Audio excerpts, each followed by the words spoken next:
Welcome to the Brickmaster story game. This video walks you through how you can use the deck of cards in lots of different ways, including the setup and the debrief as well. So let's get started. So first of all, what is the Brickmaster story game? Well, the way that I like to explain it is that it challenges teams to work together to develop a story based on the card prompts, but which they also build using Lego. So it allows for much more interaction to actually take place.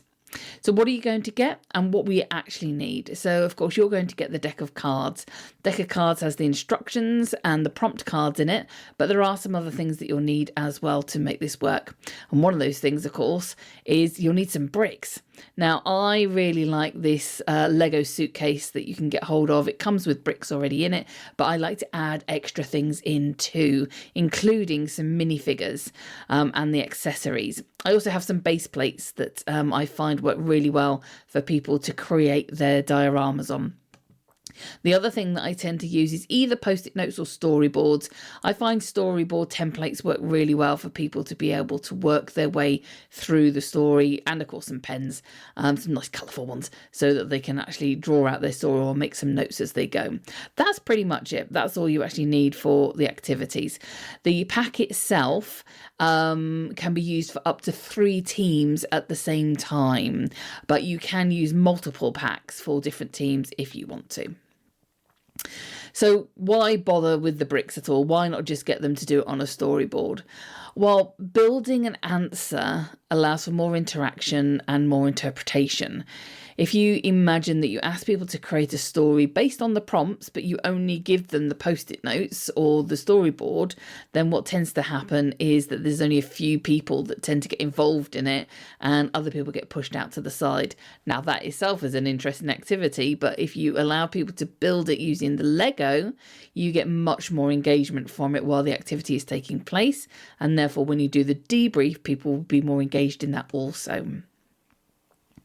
So here's just a few ways that I like to use the Brickmaster story game. So one of those is team building, just allowing people to interact with each other, have a bit of fun, find out more about each other without actually talking about work is a nice way of doing it. I do also use it for leadership development as well. So really looking at, well, was there a natural leader there, or what kind of decisions were made, or how did it work actually as a team?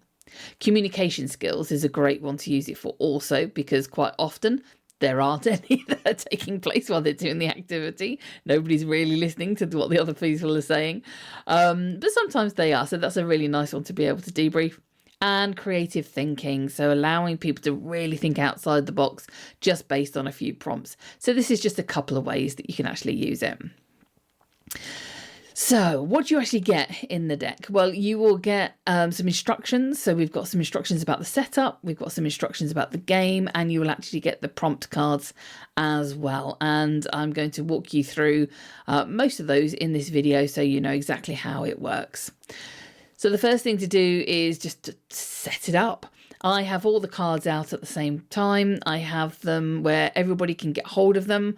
I give them a good shuffle. And the idea is people will take from the top of the deck. So they don't go looking for what they want. They only take from the top of the deck. I also have the Lego out ready as well. And you can see here I've got those little suitcases. And I tend to have 2 suitcases per team full of Lego so that they can get involved. And the teams I tend to have is a maximum of 6. But like I say, you can have more than one team in the whole event doing this. So then I start to give them some instructions. And the first bit of instruction that I ask them to do is to pick 3 people, 1 place, and 2 props cards. And then to discuss those and build a representation using the bricks. So as you can see here, I've got 3 people cards here that just happen to be a retired superhero, an explorer, or a spy. And you'll see tiny writing at the bottom there.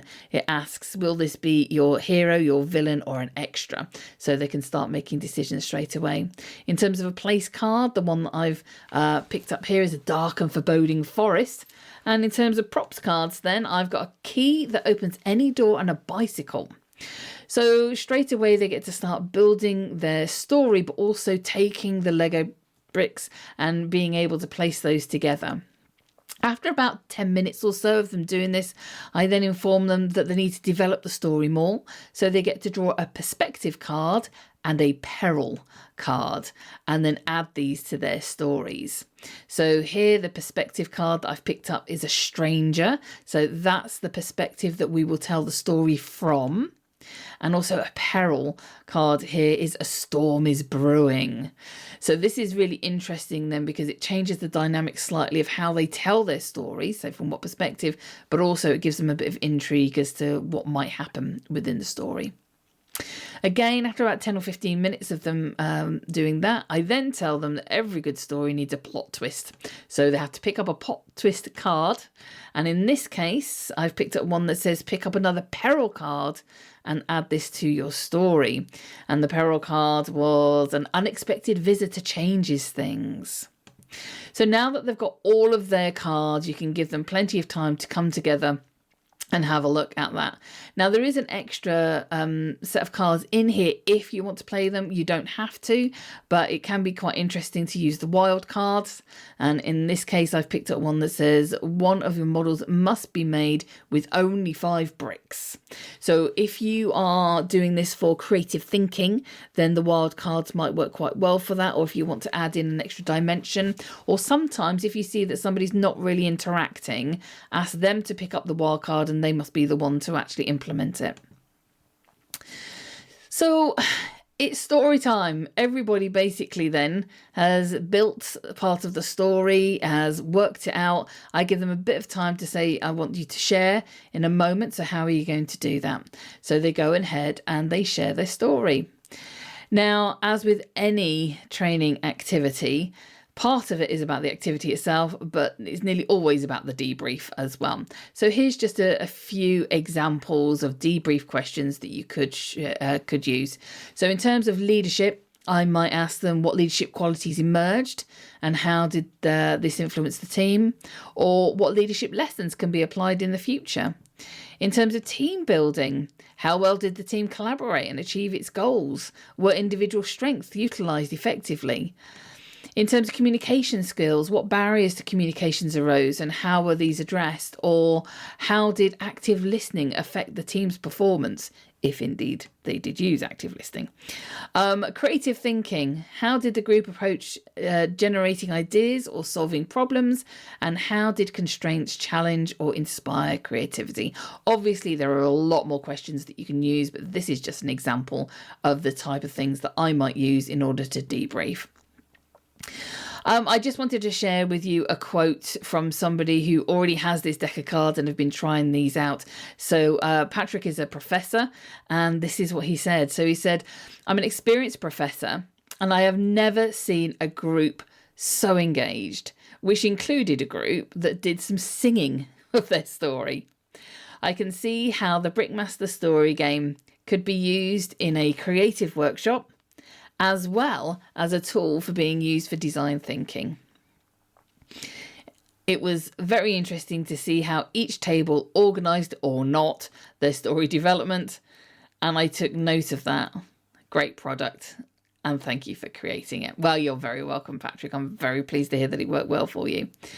So there you have it. That, in a nutshell, is how you might use the Brickmaster story game.